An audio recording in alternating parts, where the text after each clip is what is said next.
Friends எப்படி இருக்கீங்க எல்லாரும்? காட்ஸ் கிரேஸ் நாங்க ரொம்ப நல்லா இருக்கோம். இன்னைக்கு எனக்கு சாரி பர்ச்சேஸ் பண்ண போலாமா? ஒரு 1 வீக் முன்னாடி நான் இதே மாரி ஒரு சாரி வாங்குறதுக்காக நான் வந்திருந்தேன். என்னோட பேபி ஷவருக்காக.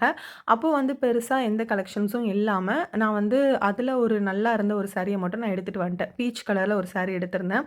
பட் ஆல்ரெடி என்ட்ட அந்த கலர்ல சாரி இருந்ததுனால, எனக்கு பெருசா அதில வந்து ஒரு சாட்டிஸ்ஃபேக்ஷன் இல்ல. பட் வந்து வேற எதுவும் நல்லா இல்லன்னு சொல்லிட்டு நாங்க இத எடுத்துட்டு வந்துட்டோம். இப்போ வந்து ப்ளவுஸ் ஸ்டிச் பண்றதுக்காக குடுக்கலான்னு பார்க்கும்போது, வேற ஏதாவது கலெக்ஷன்ஸ் வந்திருக்கான்னு பார்க்கலான்னு நாங்க வந்திருந்தோம். இதான் நான் லாஸ்ட் வீக் வாங்குன சாரி. இதோட பிரைஸ் டாக் கூட எடுக்காம அப்படியே பத்திரமா வச்சிருந்தேன். இந்த தடவ ஏதாவது எனக்கு புடிச்ச மாரி சாரி அமையுதா? எக்ஸ்சேஞ்ச் பண்ணுவாங்களான்னு பார்ப்போம். அப்படி இல்லன்னா, நான் அந்த சாரிய வச்சுக்கிறேன்னு சொல்லிட்டு வந்திருந்தேன்.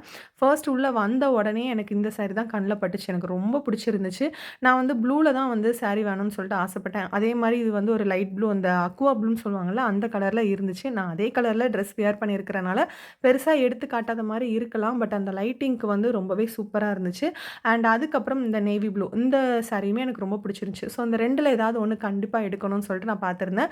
அதில தான் நான் ஒரு சாரியும் எடுத்திருக்கேன். முடிஞ்சா எந்த சாரின்னு சொல்லிட்டு கெஸ் பண்ணுங்க. அண்ட் ரொம்ப ஹேப்பியா வந்து சாட்டிஸ்ஃபைடா அந்த சாரிய நாங்க எடுத்தாச்சு. எக்ஸ்சேஞ்ச் பண்ணுவாங்களோ மாட்டாங்களோன்னு யோசிச்சுட்டு இருந்தேன். இப்போ அந்த சாரியும் குடுத்துட்டு, இப்போ எனக்கு பிடிச்ச மாரி நான் ப்ளூலயே எடுத்துட்டேன். ரொம்ப ஹேப்பியா இருக்கு. எனக்கு பிடிச்ச மாரி ஒரு சாரி எடுத்தாச்சு. ஸோ அதுக்கப்புறம் இன்னும் கொஞ்சம் ஃபீடிங் டாப்ஸ் இந்த மாரிலாம் வந்து கொஞ்சம் வாங்க வேண்டியிருந்ததுனால, அதையும் கொஞ்சம் கலெக்ஷன்ஸ்லாம் பார்த்துட்டு, அதில ஒரு 4, 5 டாப்ஸ் நான் எடுத்துட்டு, அதுக்கப்புறம் நாங்க அங்கருந்து வீட்டுக்கு கிளம்பிட்டோம். டே டைம்ல வெளிய வந்திருக்கிறனால, வெளிய வரும்போது கண்டிப்பா ஒரு எனர்ஜி ட்ரிங்க் குடிக்கலனா எப்படி அப்படின்னு சொல்லிட்டு, நாங்க ஒரு சுகர் கேன் ஜூஸ் வாங்கி எல்லாரும் குடிச்சுட்டு, அப்படியே நாங்க வீட்டுக்கு கிளம்பிட்டோம். இன்னைக்கு டே ரொம்ப சூப்பரா போச்சு. இன்னொரு vlogல பார்க்கலாம். பாய்.